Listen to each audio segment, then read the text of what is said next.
Hello everyone, welcome to Free Study. So next video for Insta June 2020 current affairs compilation. We have already covered some videos. You can watch them in the channel's playlist. So we will start from the next pages and first topic will be Swadesh. So before starting the video, if you have not subscribed the channel, so please subscribe and also press the bell icon and please also share the videos. So let's start with Swadesh. So first of all, it is skill mapping exercise for returning citizens. तो ये जो returning citizens हैं ये कहाँ से return हो रहे हैं, तो आपको पता होगा जब कोविड-19 था तो वंदे भारत मिशन चलाया गया था जिसका एम यही था कि सिटीजन्स को एम्पावर करना है। जो सिटीजन्स दूसरी जगह से रिटर्न होकर आ रहे हैं कि उन्हें जहाँ पर वो वापस आ रहे हैं उन्हें वहाँ पर रोज़गार मिल सके, तो उसके लिए ये इनिशिएटिव था। ये किस किस मिनिस्ट्री का है? Ministry of skill development and entrepreneurship, ministry of civil aviation, ministry of external affairs. तो ध्यान रखिएगा इसके अंदर आपके 3 मिनिस्ट्री इन्वॉल्व हैं, ministry of skill development, ministry of civil aviation, ministry of external affairs. This is important. Now national skill development corporation जो है वो इस प्रोजेक्ट को इम्प्लीमेंट करने में सपोर्ट करेगा। एक डाटाबेस क्रिएट किया जाएगा जो क्वालिफाइड सिटीजन्स हैं उनका एक्सपीरियंस एंड ऑल सब देखकर and then they will be provided employment. Information collect जो होगी वो कंपनीज़ के साथ शेयर की जाएगी कि अगर किसी को रिक्वायरमेंट है तो वो प्लेसमेंट दे सकते हैं।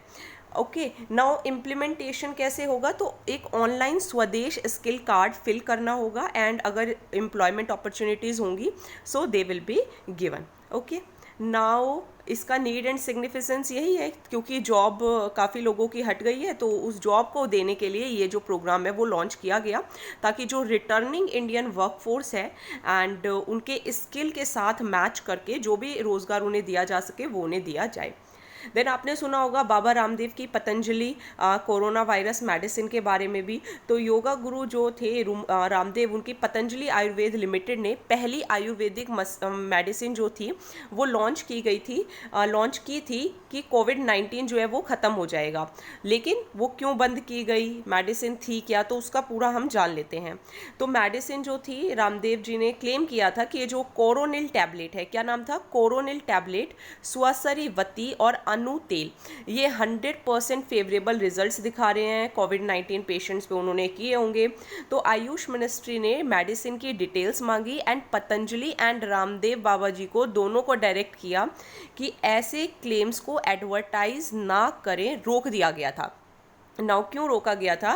क्योंकि act 1954 that is drug and magic remedies act 1954 के अकॉर्डिंग एंड जो रूल्स एंड जो डायरेक्टिव्स इशू किए हैं सेंट्रल गवर्नमेंट ने in wake of Covid outbreak. So drug and magic remedies act 1954 क्या है? ये उन एडवर्टीजमेंट्स को रोकता है कोई भी ड्रग की या कोई भी रेमेडी जिसकी कोई मैजिकल प्रॉपर्टीज़ होने का जो क्लेम करते हों एंड कॉग्निजेबल ऑफेंस भी इसको माना जा सकता है। 6 महीने की सज़ा भी हो सकती है, फ़ाइन के साथ भी, बिना फ़ाइन के भी, एंड अगर उसके बाद भी गलतियां होती रही तो 1 साल तक की भी सज़ा हो सकती है। और अगर कन्विक्टेड पार्टी कोई कंपनी है तो पूरी कंपनी के मेंबर्स को भी गिल्टी माना जा सकता है। ये लॉ एडवर्टाइजिंग करने से मना करती है, जैसे कि मान लीजिए जिसके अंदर विमेन का जैसे कंसेप्शन को प्रिवेंट करने के लिए, मिसकैरेज अगर किसी प्रॉब्लम से है एंड अगर कोई सेक्सुअल प्लेजर के लिए कोई कैपेसिटी को मेंटेन या इम्प्रूव करने की बात कोई ड्रग या मेडिसिन कहता है, मेंस्ट्रुअल डिसऑर्डर्स को करेक्ट करने की या फिर कोई डिसीज़ को प्रिवेंट, डायग्नोज एंड क्योर करने की। तो डेफिनेशन क्या है? कोई भी मैजिक रेमेडीज़ लाइक तालिस्मान, मंत्र, एम्यूलेट, ठीक है, अगर ये कोई भी ऐसा क्लेम करते हैं कि हम किसी डिसीज़ को क्योर कर देंगे, डायग्नोज कर देंगे, मिटिगेट कर देंगे, तो वो सब रोक दिया जाता है।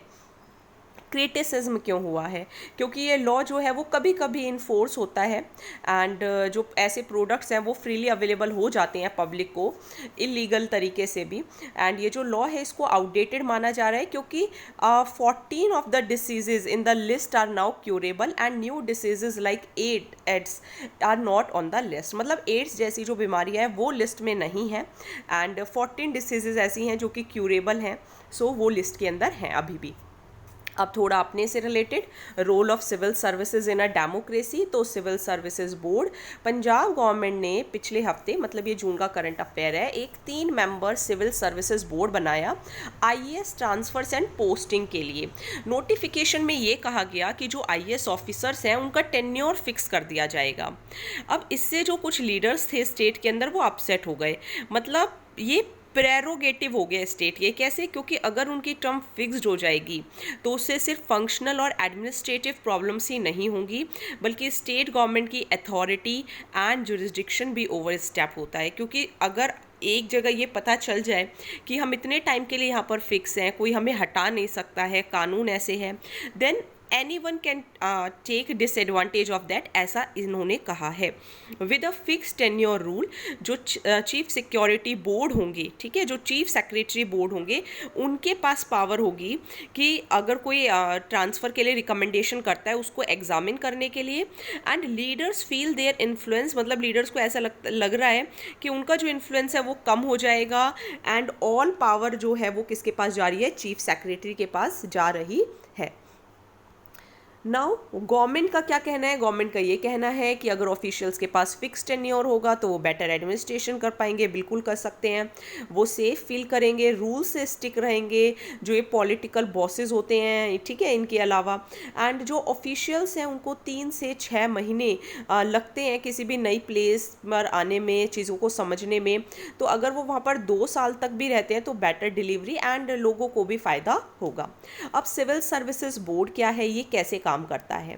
कंट्री के ब्यूरोक्रेसी को, क्योंकि आप सिविल सर्विसेज की प्रिपरेशन कर रहे हैं तो आपको पता है that you are entering in a bureaucracy, and आपको भी डील करना पड़ेगा पॉलिटिक्स से एंड पॉलिटिकल इंटरफेरेंस से। सो उसको बचाने के लिए, एंड ये जो फ्रीक्वेंट ट्रांसफ़र्स होते रहते हैं सिविल सर्वेंट्स के, क्योंकि पॉलिटिकल बॉसेस कर देते हैं, तो सुप्रीम कोर्ट ने 2013 में सेंटर एंड स्टेट्स को डायरेक्ट किया था कि एक सिविल सर्विसेज बोर्ड बनाइए जो ट्रांसफ़र्स को या किसी ब्यूरोक्रेट की कहीं पे पोस्टिंग होती है तो उस सबको देखे। रूल्स के अकॉर्डिंग सभी स्टेट के अंदर सिविल सर्विसेज बोर्ड होंगे जो कि डिसाइड करेंगे about the bureaucrats postings and transfer.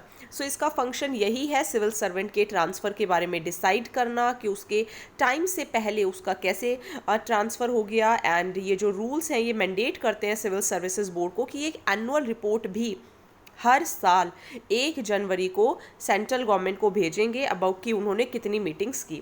अब सिविल सर्विसेज बोर्ड के हेड चीफ सेक्रेटरी होते हैं, चीफ सेक्रेटरी से ही तो दिक्कत आ रही है लोगों को। नाउ ये senior most additional chief secretary और चेयरमैन होते हैं finance commissioner, board of revenue या फिर उसके बराबर कोई रैंक के। इनके साथ साथ एक प्रिंसिपल सेक्रेटरी या फिर सेक्रेटरी होते हैं department of personnel in the state department as member secretary, ठीक है। तो 2 पर्सन्स है, सीनियर जो है वो चीफ सेक्रेटरी हैं, प्रिंसिपल सेक्रेटरी हैं साथ में, ठीक है, वो क्या है? डिपार्टमेंट ऑफ पर्सनल के, कहाँ के? स्टेट गवर्नमेंट की। अब पढ़ते हैं चाइना पाकिस्तान, मतलब India and neighbourhood, China Pakistan economic corridor. तो चाइना और पाकिस्तान दोनों ने हमारे कश्मीर को जो है उसको कब्जा रखा है। तो चाइना ने अपने मल्टी बिलियन डॉलर CPEC के अंदर 1124 megawatt power project, Kohala hydro power project POK के अंदर, क्योंकि आपको पता होना चाहिए कि जो पाकिस्तान ऑक्यूपाइड कश्मीर है वो क्या किया है, इन पाकिस्तान वालों ने चाइना को दे दिया है। क्यों दे दिया है? क्योंकि ये चाइना वाले ऐसे करते हैं, जैसे मान लीजिए पहले पैसे दे दिए एंड जब पैसे नहीं होते हैं तो उनकी जो हमारे नेबर्स का ये कर रहे हैं ऐसे कि जो ज़मीन है वो ले लेते हैं। एंड दे आर, जो चाइना है, दे आर ट्राइंग टू कि हम जो है वो चारों तरफ से, मतलब हर तरफ से हमारे पास रास्ता हो, एंड कि मीन्स बेसिकली कि हमें इंडिया को, मतलब बिना इंडिया से पास किए हुए हमारे पास हर स्टेट, मतलब हर जो हमारा नेबरहुड है, इंडिया का जो नेबर्स हैं, सबके पास जाने का रास्ता हो, चाहे फिर वो श्रीलंका हो, चाहे म्यांमार हो, चाहे भूटान हो, चाहे नेपाल हो। सो वो कुछ ऐसी स्ट्रैटेजीज बनाते रहते हैं। तो उन्होंने पाकिस्तान ऑक्यूपाइड कश्मीर POK के अंदर एक हाइड्रो पावर प्रोजेक्ट, क्या नाम है? कोहाला हाइड्रो पावर प्रोजेक्ट, ये सेटअप करेंगे। इंडिया इसको ऑब्जेक्ट कर रहा है। ये एक ट्रिपार्टाइट एग्रीमेंट हुआ है, किसके बीच में? चाइना के 3 गॉर्जियस कॉरपोरेशन के बीच में, एंड जो अथॉरिटीज़ है पीओके के अंदर, एंड पीपीआईबी के बीच में, कि हम 1124 mega part Kohala hydro electric power project बनाएंगे।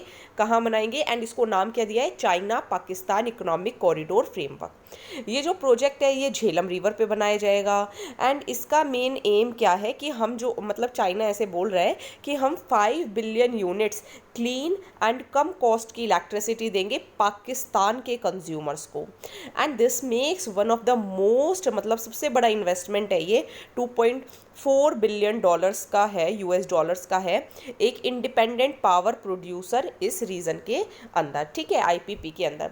तो ये एक फ्लैगशिप प्रोजेक्ट है इनका, multi billion dollar belt and road initiative जो चाइना का है, and Chinese president Xi Jinping ने कहा, एंड यही है कि उनका जो इन्फ्लुएंस है वो बढ़े चाइना फंडेड इंफ्रास्ट्रक्चर प्रोजेक्ट्स के अंदर। 3000 किलोमीटर ये लंबा है, हाईवेज बनेंगे, रेलवेज बनेंगे, पाइपलाइंस बनेंगी, लिंक करेगा पाकिस्तान की, जैसे ये इंडिया है ना, तो यहाँ पे आपका पीओके है, तो यहाँ पे साउथ वेस्ट पाकिस्तान को, यहाँ पे साउथ वेस्ट पाकिस्तान को लिंक करेगा चाइना के नॉर्थ वेस्ट रीजन से। अभी मैप नहीं है, अदरवाइज थोड़ा और अच्छा क्लियर हो जाता, कोई बात नहीं। ये जो प्रोजेक्ट है ये फाइनेंस किया जाएगा हैविली सब्सिडाइज्ड लोन से, मतलब लोन देगी चाइना बैंक, किसको देगी? किसको देगी? पाकिस्तान के गवर्नमेंट को। तो धीरे धीरे क्या करेंगे? सब्सिडाइज्ड लोन्स दे देंगे। उसके बाद जब पाकिस्तान लोन वापस नहीं दे पाएगा तो फिर क्या करेंगे? उस एरिया को अपना बना लेते हैं। तो ये चाइना की स्ट्रैटेजी रहती है। अब इंडिया क्यों कंसर्न है? क्योंकि ये पीओके से पास हो रहा है। तो सीपीईसी जो है वो चाइनीज़ प्लान पे मतलब रिलाई करता है to secure and shorten it supply through Gwadar with an enhanced presence in the Indian ocean. वो ये अपनी प्रेजेंस सारी जगह बढ़ाना चाहते हैं, एंड ये वाइडली बिलीव किया जा रहा है कि जो चाइना है वो अपनी जो प्रेजेंस है वो इसलिए बढ़ा रहा है ताकि वो इंडिया के इन्फ्लुएंस को अंडरमाइन कर सके। तो अगर वो सक्सेसफुल हो जाते हैं तो obviously they were to successfully transform the Pakistan economy that could be a red rag for India, and Pakistan wealthier होगा, स्ट्रॉन्गर होगा। हमें कोई दिक्कत नहीं है if they are wealthier and stronger, but not through PoK. तो इंडिया जो है वो भी ट्रस्ट डेफिसिट तो शो करता ही है, neither we trust on China nor we trust on Pakistan. तो सजेशंस यही हैं, प्रोजेक्ट को रीअप्रोच किया जाए, प्रैग्मेटिकली भी प्रिंसिपल्स ओवर रूल नहीं होने चाहिए, ओके। देन देखिए, government to boost infrastructure in areas along China border. Pak government ने कुछ न्यू गाइडलाइंस इशू की हैं कि किस तरीके से जो चाइना बॉर्डर, क्योंकि पूरा डिस्प्यूटेड एरिया है, वहाँ पे इंफ्रास्ट्रक्चर को बूस्ट किया जाए। तो जो गवर्नमेंट ऑफ इंडिया है वो अपने सेंट्रल स्पॉन्सर्ड स्कीम्स में से 10% हिस्सा सिर्फ लद्दाख, अरुणाचल प्रदेश, हिमाचल प्रदेश, उत्तराखंड और सिक्किम में खर्च करेगा। इसके लिए काम करेगा बॉर्डर एरिया डेवलपमेंट प्रोग्राम।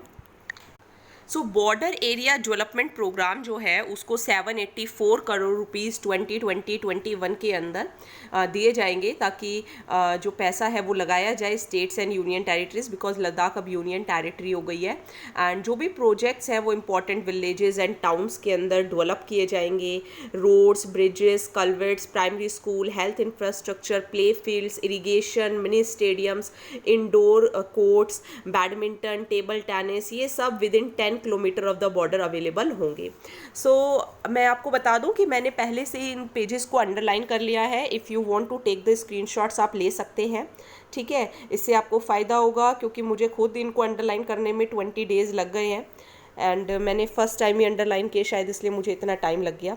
सो आप चाहें तो स्क्रीनशॉट्स ले सकते हैं, एंड बस वीडियो सुननी है। मेन पॉइंट्स को जो ब्लैक ऑलरेडी हाईलाइटेड है वो रीड करने हैं, जो रेड से हाईलाइटेड है, अंडरलाइन है, वो आपको रीड करने, आपका बहुत काम आसान हो जाएगा। अब देखिए, इंडिया को इतने पैसे खर्च करने की ज़रूरत क्यों है बॉर्डर पे? क्योंकि बॉर्डर टेंशन चाइना के साथ मल्टीपल पॉइंट्स पे हैं। लाइन ऑफ एक्चुअल कंट्रोल जो लद्दाख के पास है वो तो बहुत ही ज़्यादा सीरियस हो रखी है, क्योंकि चाइना जो है वो हमारे जो ये माउंटेन की जो फिंगर्स है उनको क्रॉस करने लग रहा है। सो हमें इंटीग्रेट करना होगा इन सभी एरियाज़ को एक हिंटरलैंड के साथ, एक पॉजिटिव परसेप्शन क्रिएट करना होगा, लोगों को इनकरेज करना होगा कि वो बॉर्डर एरियाज़ के अंदर सेफ एंड सिक्योर रह सकें। अब इंडिया एंड चाइना बॉर्डर जो है वो कितना है 3488, सबसे ज़्यादा हमारा बांग्लादेश के साथ है, आई थिंक 4096 है। तो ये जो पूरी बाउंड्री है इंडिया और चाइना की, पूरी बाउंड्री डिस्प्यूटेड है दोनों कंट्रीज़ के बीच में। एंड मैकमहोन है ये, ठीक है, मोहन नहीं है, मैकमहोन लाइन है। एंड ये सर हेनरी मैकमहोन के नाम के बाद रखी गई थी। 1913 में ब्रिटिश इंडिया की गवर्नमेंट ने एक ट्रीपार्टाइट कॉन्फ्रेंस की थी इंडिया एंड तिब्बत के बीच में, जो बाउंड्री थी उसको फॉर्मलाइज किया था एंड डिस्कशन हुई थी इंडियन एंड तिब्बतन्स के बीच में। कन्वेंशन अडॉप्ट किया गया था कि इंडो तिब्बतन बाउंड्री को डिलिमिट करेंगे, लेकिन जो बाउंड्री है वो चाइना डिस्प्यूट करता है and which terms it as illegal. 1957 में चाइना ने जो अक्साई चीन था उसको ऑक्यूपाइड कर लिया था, फिर 1967 में लड़ाई भी हुई थी। 1957 में चाइना ने अक्साई चीन को ऑक्यूपाइड कर लिया था, वहाँ पर रोड बना दी थी, ठीक है। फिर क्लैशेस हुए थे जिसके बाद बॉर्डर वॉर हुई थी 1962 में। जो बाउंड्री है उसको क्या है, line of actual control Ladakh के अंदर, ठीक है। अभी पहले जम्मू कश्मीर बोलते थे लेकिन अब लद्दाख क्योंकि यूनियन टेरिटरी है, ये एक मिलिट्री हेल्ड लाइन है, यहाँ पे मीन्स मिलिट्री के लोग हमेशा रहते हैं। अब इस इशू को रिजॉल्व करने के तरीके क्या क्या है या क्या क्या तरीके अपना चुके हैं, तो देखिए दोनों कंट्रीज़ ने 1976 में इंडिया एंड चाइना ने एक हाई लेवल बॉर्डर टॉक्स किए थे, 1981 में भी किए थे, 8 राउंड भी हुए, लेकिन फिर भी 1987 में जो टॉक्स थे वो टूट गए, बातचीत नहीं बन पाई। 1988 में प्राइम मिनिस्टर राजीव गांधी जो थे वो चाइना गए थे, जॉइंट वर्किंग ग्रुप वहाँ पे सेटअप किया गया था कि भाई बॉर्डर प्रॉब्लम को देखेंगे। 1993 में दोबारा से एक एग्रीमेंट हुआ, that is agreement on the maintenance of peace and tranquillity, किस पर, along the line of actual control. ये साइन हुआ, इंडिया चाइना एक्सपर्ट ग्रुप ने साइन किया, मिलिट्री ऑफिसर्स ने साइन किया। 1996 में दोबारा से एक एग्रीमेंट हुआ on confidence building measures military field में ही। 2003 में 2 और स्पेशल रिप्रेजेंटेटिव्स, एक इंडिया से एक चाइना से, दोनों को अपॉइंट किया गया कि पॉलिटिकल सॉल्यूशन फाइंड करने की कोशिश करते हैं। 2009 में भी 2 स्पेशल रिप्रेजेंटेटिव्स के बीच में 17 राउंड ऑफ टॉक्स हुए, लेकिन कुछ भी रिजल्ट नहीं आया। इतना तो अगर हम पढ़ लेते ना, मतलब 1981 ऐसे इतने टाइम से, तो कब से टॉप कर जाते अगर हम बचपन से पढ़ने लग जाते तो, है ना।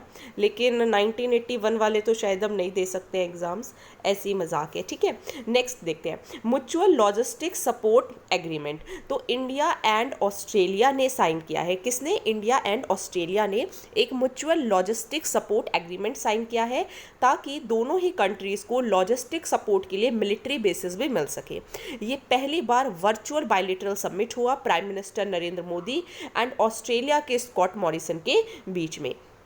दोनों कंट्रीज़ का रेसिप्रोकल एक्सेस रहेगा, मिलिट्री लॉजिस्टिक फैसिलिटीज़ के लिए मिलिट्री फैसिलिटीज़ मिलेंगी, food, water, petroleum, spare parts, other components, ये सब लॉजिस्टिक्स के अंदर लाए जा सकते हैं। यूज़फुल एक्सरसाइजेज होंगी, पीस कीपिंग ऑपरेशंस होंगे, ह्यूमैनिटेरियन असिस्टेंस होगा, डिज़ास्टर रिलीफ ऑपरेशंस होंगे, डिप्लॉयमेंट्स होंगी, ओके। इंटेरोपरेबिलिटी बनी रहेगी कंट्रीज़ के बीच में, ये सब मेंस में काम आएगा। सिग्निफिकेंस क्या है, MLSA that is mutual logistics support agreement, ये ग्रेटर इंपॉर्टेंस है because of India and Australia naval capabilities.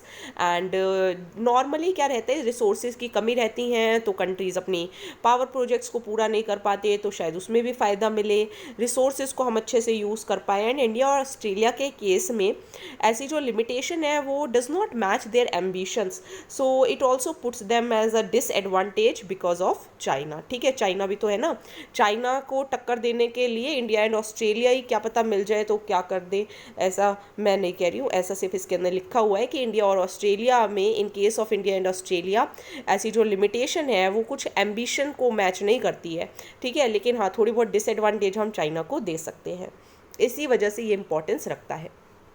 Now see, scrapping of Article 370 and line of actual control tensions। तो देखिए चाइना का जो इंस्टीट्यूट्स हैं कंटेम्प्रेरी इंटरनेशनल रिलेशंस के, उन्होंने क्या किया, लाइन ऑफ एक्चुअल कंट्रोल के इशू को लिंक कर दिया कि इंडिया ने जो लास्ट ईयर एब्रोगेट किया था आर्टिकल 370 को एंड जम्मू एंड कश्मीर के स्टेटस को चेंज किया था, उससे ये लोग इसको क्या कर रहे हैं, लिंक कर रहे हैं।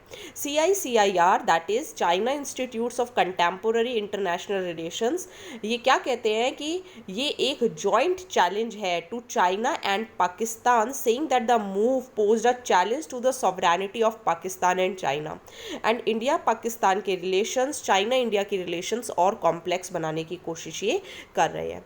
अब मैं आपको ये वाली थोड़ी सी डायग्राम दिखाती हूँ। देखिए, why line of actual control often flares up, मतलब क्यों बार बार इसके अंदर धुआं उठता रहता है, ठीक है, क्यों ये फ्लेयर होती रहती है एंड क्यों बार बार प्रॉब्लम्स आ रही हैं। तो 23 डिस्प्यूटेड एंड सेंसिटिव एरियाज़ हैं, ये मेंस में भी आ सकता है एंड प्रीलिम्स में भी आ सकता है, इसलिए हम इसको पढ़ रहे हैं। 3488 kilometre long LAC, aggressive patrolling and face offs होते रहते हैं ट्रूप्स के बीच में बिटवीन द टू साइड्स। ये आप आई थिंक आपको विजिबल होगा। तो यहाँ पर आप देखिए ये जो एरियाज़ हैं, जस्ट अ मिनट,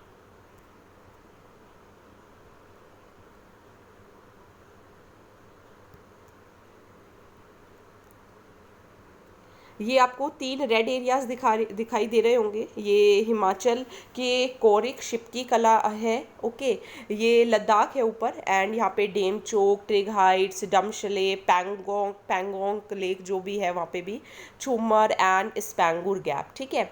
देन यहाँ पर आप देखिए अरुणाचल प्रदेश, ये वाला जो साइड है, ये वाला रेड वाला साइड, यहाँ पे है Namkhachu, Sumdorongchu, Asaphila, Longju, Dichu, Yangtse, fish tail 1 and second in Dibang valley. तो इसको आप थोड़ा सा मैप से भी कर लीजिएगा। Know what happen last year, आपको पता है आर्टिकल 370 को एब्रोगेट कर दिया था। चाइना ने एलिज किया कि इंडिया जो है वो न्यू टेरिटरी को मैप में दिखा रहा है, एंड कुछ जो एरियाज़ हैं means local jurisdiction of Jinjiang के एंड तिब्बत के, वो भी लद्दाख की यूनियन टेरिटरी के अंदर इंडिया दिखा रहा है, ऐसा चाइना ने कहा। एंड जिसकी वजह से चाइना जो है वो कश्मीर डिस्प्यूट के अंदर कूदा है, ऐसा चाइना बोल रहा है, एंड चाइना एंड पाकिस्तान को काउंटर एक्शंस लेने पड़े कश्मीर इशू के लिए, एंड इसी वजह से जो डिफ़िकल्टी है वो हो रही है चाइना एंड इंडिया के बॉर्डर इशू को सॉल्व करने के लिए। रिसेंटली बैकग्राउंड यही है, इंडिया एंड चाइना के रिलेशंस में टेंशन हुई क्योंकि जो चाइनीज़ जो ट्रांसग्रेशंस थे वो इंडियन टेरिटरी के अंदर आए, एंड जो पूरी disputed line of actual control है लद्दाख के अंदर वहाँ पर आए। जो टॉक्स है वो हो रहे हैं सिचुएशन को डिफ्यूज़ करने के लिए। आर्टिकल 370 हमने पढ़ लिया था, I don't think we need to read it again. बस इतना ही ध्यान रखिए, जो टेम्पररी प्रोविजंस थे with state of Jammu and Kashmir वो एब्रोगेट कर दिए गए थे, ठीक है। ये आप चाहें तो पढ़ सकते हैं, ठीक है, अदरवाइज तो हम कर चुके हैं इसको। Now why banning trade with China will hurt India more, तो चाइना को बैन करने से इंडिया को ही क्यों दुख होगा। तो इंडियन गवर्नमेंट ट्राई करने की कोशिश कर रही है कि वो जो चाइना के साथ बॉर्डर डिस्प्यूट है, by training it's guns on trade, मतलब ट्रेड को रोक के, तो इंडियन जो है वो चाइनीज गुड्स को बॉयकॉट कर दे एंड चाइना को पाठ सिखाएं, लेसन सिखाएं। बैनिंग ट्रेड को बैन करने से विल बेयरली हर्ट चाइना, मतलब चाइना को हो सकता है उतना असर ना हो, लेकिन इंडियन कंज्यूमर्स एंड बिजनेसेस को असर हो सकता है। क्यों? क्योंकि देखिए चाइना को बॉयकॉट करना इतना इजी नहीं है। स्मार्टफोन्स देखिए, मार्केट साइज 2 लाख करोड़ का, जिसमें से चाइनीज प्रोडक्ट्स का मतलब जो शेयर है वो है 72%। टेलीकॉम 12,000 करोड़ का, चाइना का शेयर है 25%। ऑटो कंपोनेंट्स 43.1 लाख करोड़ का, जिसमें चाइना का जो शेयर है वो है 26%। Internet apps 45 crore smartphone users हैं, आप भी स्मार्टफोन यूजर्स हैं, एंड इसके अंदर चाइना का शेयर है 66%। सोलर पावर मार्केट साइज है 37,916 मेगावाट, चाइना का शेयर है 90%। स्टील चाइना का शेयर है 18 to 20%। Pharma API 1.5 lakh crore, जिसके अंदर चाइना का शेयर है 60%। अब बॉयकॉट करना चाइना को पॉसिबल है या नहीं है वो तो हमें नहीं पता, लेकिन जो इकोनॉमिक गैप है इंडिया एंड चाइना के बीच में, अगर वो कम कर दिया जाएगा तो उससे क्योंकि नेशनलिज्म का इमोशंस हो रहे हैं लोगों के बीच के अंदर, एंड टू कंट्रीज का जो स्टैंड ऑफ है, एंड देखिए इमोशंस से कुछ भी नहीं करना चाहिए। अगर यहाँ पे इमोशंस की वजह से मान लीजिए कोई स्टेप इंडिया लेता है या कोई स्टेप चाइना लेता है तो मे बी उसके और भी बुरे रिजल्ट्स आए। सो शांत दिमाग से जो डिसीजन लिया जाता है वही ठीक रहता है, बट स्टिल चाइनीज प्रोडक्ट्स को बॉयकॉट करना एंड आत्मनिर्भर भारत की इंडिया में ही प्रोडक्ट्स बनाए जाए। अच्छा, चाइना जो है वो इतना सस्ता क्यों है, चाइना के प्रोडक्ट्स इतने सस्ते क्यों हैं?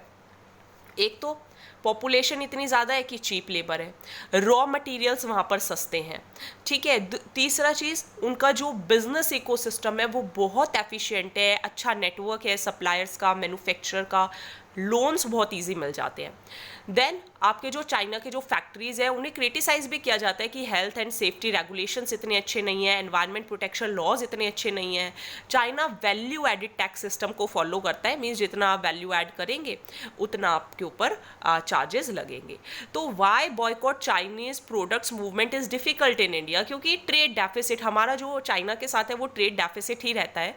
इंडिया ने एक्सपोर्ट किए थे चाइना को $16.7 बिलियन, जबकि इंपोर्ट किए $70.3 बिलियन, तो उनके साथ हमारा ट्रेड डेफिसिट है $53.6 बिलियन का। जो प्राइवेट इंडियन कंपनीज हैं with Chinese investment, foreign direct investment $1.8 billion की है, ठीक है। चाइना के जो टेक इन्वेस्टर्स हैं वो इंडिया के स्टार्टअप्स में $4 बिलियन खर्च करते हैं। 30 यूनिकॉर्न्स में से 18 यूनिकॉर्न्स जो है वो चाइनीज फंडेड है। तो चाइना का डोमिनेंस इंडियन डिजिटल मार्केट में भी बहुत ज़्यादा है। चाइना की जो इन्वेस्टमेंट्स हैं उसके अंदर 50% जो टॉप ऐप डाउनलोड्स हैं वो इन्हीं की है, ठीक है। तो इसका ब्लैंकेट बैन कर देना, इससे जो छोटे छोटे बिजनेस हैं हमारे इंडिया के वो भी स्ट्रगल करेंगे। अगर आपने देखा होगा जब टिकटॉक को बैन कर दिया था तो उससे भी काफ़ी लोग बेरोजगार हुए, ठीक है। तो जोक्स अपार्ट, तो क्या किया जा सकता है, 1/3। So what can be done, क्या करना होगा, एस्टिमेट्स यही हैं कि जो 1/3 चाइनीज़ प्रोडक्ट्स हैं वो लो टेक गुड्स के हैं, तो उन्हें इंडियंस भी बना सकते हैं एंड मीन्स और आर स्टिल बीइंग मेड, लेकिन बन रहे थे अभी भी लेकिन कम क्वांटिटीज़ के अंदर। So these can surely be discourage and replaced by local products and brands, मतलब लोकल प्रोडक्ट्स सब बनाएं। एंड इन एडिशन ऐसे अटैम्प्ट्स करने चाहिए कि स्मॉल एंड मीडियम फर्म्स को साथ दिया जाए, MSME सेगमेंट्स को बढ़ावा देना होगा, मैन्युफैक्चरिंग सेक्टर को बढ़ावा देना होगा, मेक इन इंडिया स्कीम को भी बढ़ावा देना होगा, क्योंकि अगर लोकल स्किल्स ग्रो होंगी इंडियंस भी कॉम्पिटिटिव बनेंगे, एक्सपोर्टर्स की तरह बनकर सामने आएंगे एंड ग्लोबली भी हम लड़ पाएंगे चाइना के साथ। अब रशिया, इंडिया एंड चाइना की ग्रुपिंग भी है, ठीक है। तो ये 23 जून को इंडिया ने पार्टिसिपेट की वर्चुअल मीटिंग में। किस लिए, because Indian decisions to go ahead with the ministerial level exchange, जिसकी वजह से ओपनिंग हुई escalation of tension along the line of actual control. And जो रशिया के जो डिप्लोमेटिक सोर्सेज थे उन्होंने इंडिकेट किया कि वो कंस्ट्रक्टिव डायलॉग करना चाहते हैं over the tension in eastern Ladakh. बार बार आप यही देखिए, अब लद्दाख कहा जाएगा यूनियन टेरिटरी, उसको जम्मू कश्मीर नहीं कहा जा रहा है, ठीक है। ये चीज़ आप ध्यान रखिएगा। So what is RIC, that is Russia India China grouping. तो ये 1998 में रशियन के फॉरेन मिनिस्टर येवगेन प्राइमाकोव ने बनाई थी, ठीक है, कंसीव की थी। एंड जो ग्रुप है वो फाउंड किया गया था ऑन द बेसिस ऑफ कि हम जो फॉरेन पॉलिसी US जो गाइड करते हैं उसको एंड करने के लिए पुराने जो टाइज है उसको रिव्यू किया जाएगा एंड न्यूली डिस्कवर्ड फ्रेंडशिप की जाएगी चाइना के साथ। आज के टाइम पे जो तीनों कंट्रीज़ है उनका 90% ग्लोबल लैंड मास है, 33% GDP के अंदर योगदान है तीनों कंट्रीज़ का। तो 3 कंट्रीज़ हैं और 33% है, इस तरीके से याद कर लीजिएगा। तीनों न्यूक्लियर पावर्स हैं एंड रशिया और चाइना तो परमानेंट मेंबर्स हैं UN सिक्योरिटी काउंसिल के। इंडिया भी बनना चाहता है।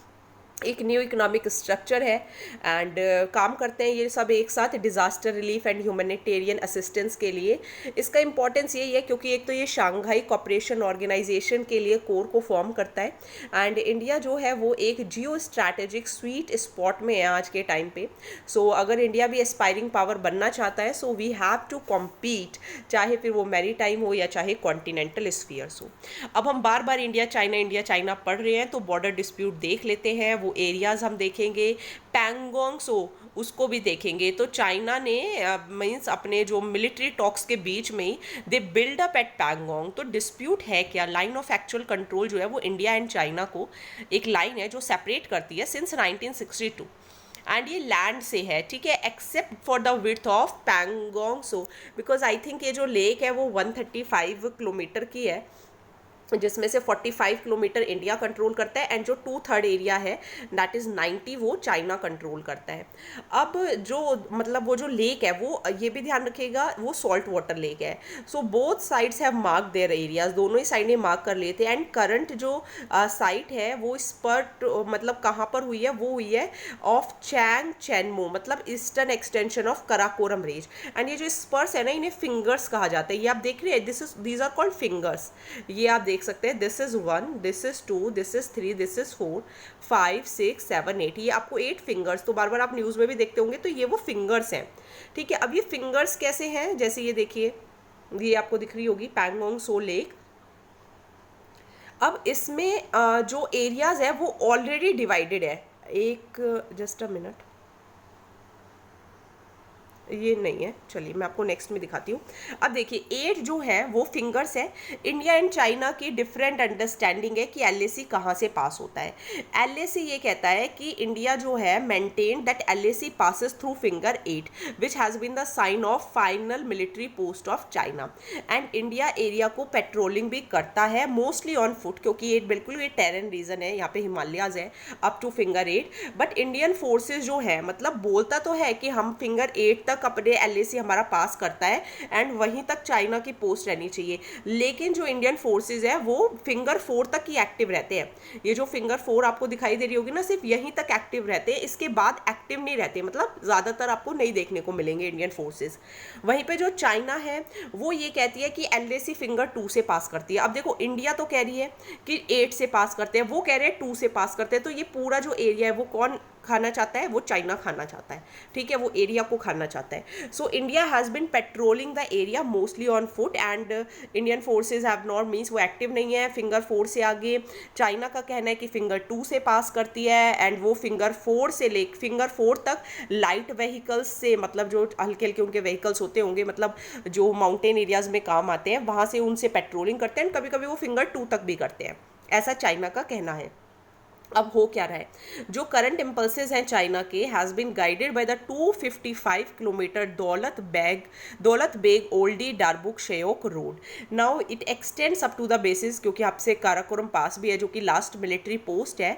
दौलत बेग ओल्डी जो है वो हाईएस्ट एयरफील्ड है वर्ल्ड के अंदर, तो वो actually I have heard it from somewhere कि ये जो पैंगोंग सो लेक है ये आपकी आई थिंक इस पीडीएफ में तो नहीं है, होगी भी तो चलिए हाँ आ जाएगी, बाद में आएगी ये। हाँ देखिए ये जो है ना वो सॉल्ट वाटर लेक है।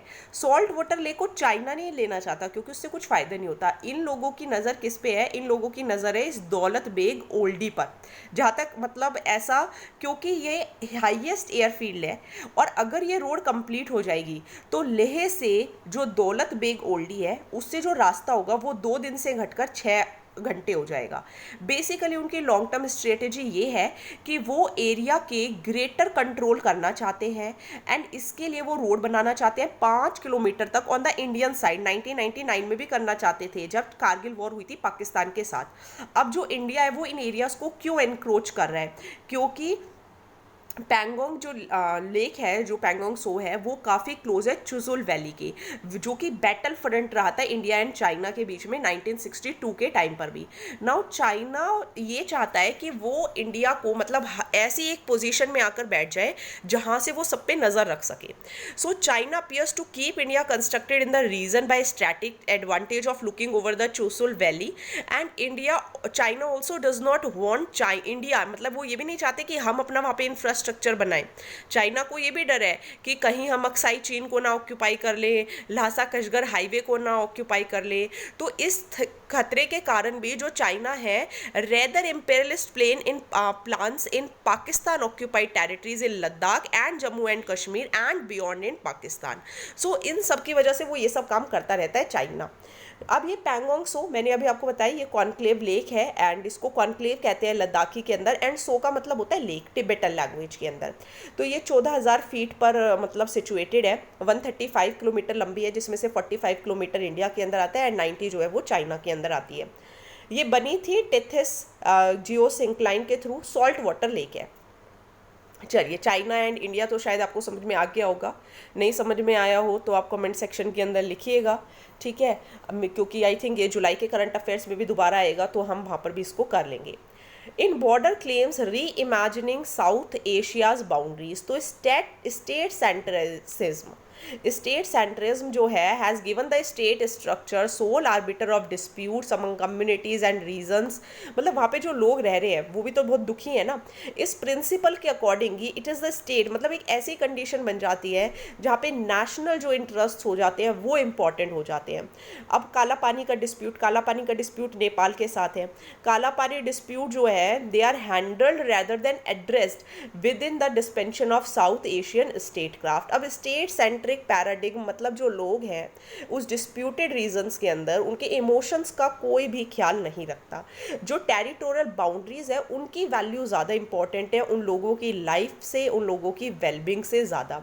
सो नॉट, मतलब वो सिर्फ कल्चरल एंड सिविलाइजेशन बैकग्राउंड से नहीं कैरी करते, बल्कि वो एक ऑफिशियली रिकॉग्नाइज्ड पोरस बॉर्डर है। तो साउथ एशिया एक नेचुरल रीजनल ग्रुपिंग है काफ़ी सारी स्टेट्स का अराउंड द वर्ल्ड। स्टेट्स इधर कहने का मतलब है कंट्रीज़। नाउ ऐसे समय में बहुत डिफ़िकल्ट हो जाता है उन लोगों के लिए that how to live. So South Asia को थोड़ा दोबारा सोचने की ज़रूरत है, not as a region of states but as a region of regions. Now ये एक ऐसा लैंड है जहाँ पे कॉन्टैक्ट जोन्स जो है वो टेरिटोरियल बाउंड्रीज से भी आगे है, मेंबर स्टेट्स शेयर करते हैं। ट्रबलिंग क्वेश्चंस यही आते हैं कि कितना एरिया इनक्रोज करोगे कोई स्टेट एंड किस बेसिस पर इनक्रोज करते हैं, ठीक है। To those who are to maintain their life world at two zones, मतलब जो लोग वहाँ पर रह रहे हैं कौन उनकी लाइफ्स के बारे में सोचेगा। इन अ सर्टेन सेंस वो लोग जो उस नेशन स्टेट्स में रहते हैं विद इन साउथ एशिया वो एक्चुअली में अपने आप को ऐसे फील करने लग जाते हैं that we don't belong to any of the two nation states, ठीक है। वो दोनों ये मतलब अपने आप से दोनों कोई क्या कटाव महसूस करते हैं, दे बिलोंग, और एक तरह से वो दोनों स्टेट्स को भी बिलोंग करते हैं एट द सेम टाइम, क्योंकि वो भी अपने मैप में दिखाते हैं, हम भी अपने मैप में दिखाते हैं। सो प्लूरैलिटी, डिफरेंसेस, इंक्लूसिविटी, ये सब जो है वो एक तरीके से इस सब लॉजिक को क्या कर देता है, एक तरफ रख देता है। तो इंडिया एंड नेपाल दोनों साउथ एशियन कंट्रीज़ हैं। दोबारा सोचने की ज़रूरत है कि South Asia region of regions है एंड रीजनल कॉपरेशन के बारे में थोड़ा सा सोचें। Region and regional entity are not just issues of realpolitik in South Asia, बल्कि ज़रूरत यही है कि एक दूसरे के साथ एकोमोडेट करें, चाहे वो पॉलिटिक्स हो चाहे कुछ भी चीज़ हो। Now we will read the next topics, that is bilateral, regional and global groupings and agreement involving India and affecting India's trust.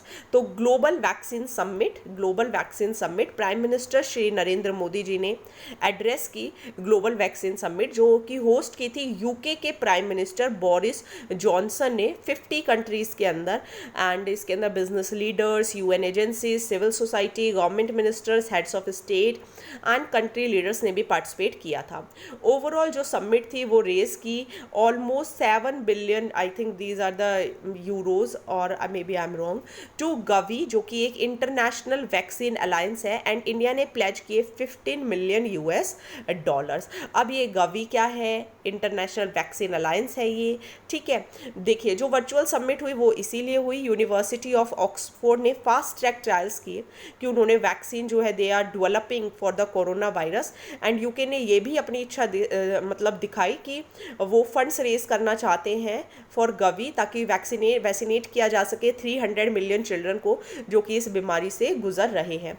तो गवी एक इंटरनेशनल ऑर्गेनाइजेशन है that is global vaccine alliance, जो पब्लिक एंड प्राइवेट सेक्टर्स को एक जगह पर लेकर आती है कि आप new and under used vaccines को खासकर उन बच्चों के लिए जो पुअर कंट्रीज़ के अंदर रहते हैं। इसके अंदर डोनर गवर्नमेंट्स भी होती है, WHO, UNICEF, world bank, vaccine industry, research, technical agency, civil society, Bill and Melinda Gates foundation, private philanthropist सभी शामिल हैं, ठीक है। तो ये आप देख सकते हैं सभी इसके अंदर शामिल है। स्क्रीनशॉट्स ले लीजिएगा, अदरवाइज आप PDF से भी पढ़ सकते हैं।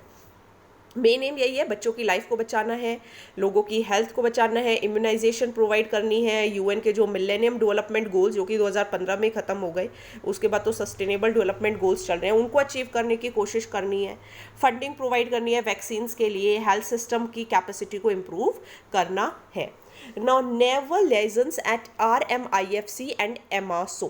तो इंडिया जो है वो navy liaison officers and the regional maritime information fusion centre in Madagascar and also at the European maritime surveillance initiative in the state of Hormuz. किस लिए? मैरीटाइम डोमेन अवेयरनेस को बढ़ावा देने के लिए। मैरीटाइम डोमेन अवेयरनेस क्या है? अब जो जो मैंने आपको वर्ड्स बताए उनको मैं एक एक करके आपको समझाऊंगी।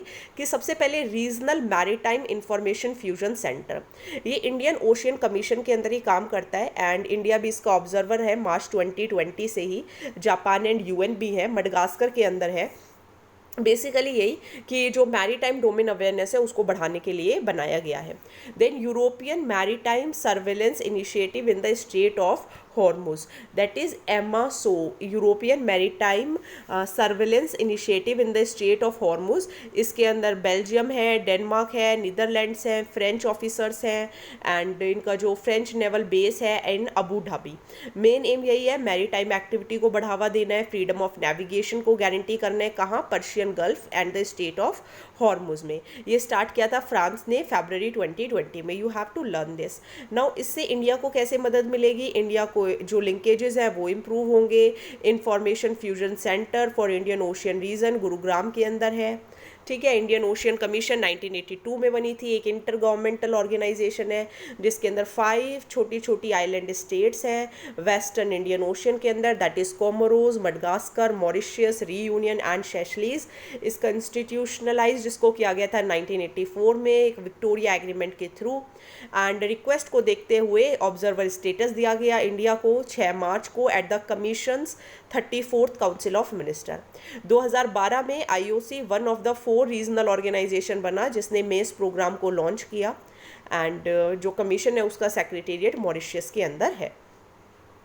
IFC-IOR हम ऑलरेडी कर चुके हैं लेकिन दोबारा करेंगे। नेवी ने ये बनाया था 2018 में गुरुग्राम के अंदर ताकि मैरीटाइम मूवमेंट्स को ट्रैक किया जा सके। फ्रांस पहली कंट्री है जिसने यहाँ पे अपने लाइजन ऑफिसर्स को भी एम्प्लॉय किया। सो आज हम यहीं तक रखते हैं। नेक्स्ट वीडियो कल जल्दी से अपलोड करेंगे, ठीक है। सो इसके साथ आप चैनल पर बने रहे and I am trying hard कि ये कंप्लीट जल्दी मैं इसको कंप्लीट करा दूँ, बट यू ऑल नो क्योंकि हमें दूसरे पेपर्स पे भी फोकस करना होता है, तो that's why. Okay, so thank you so much, keep sharing.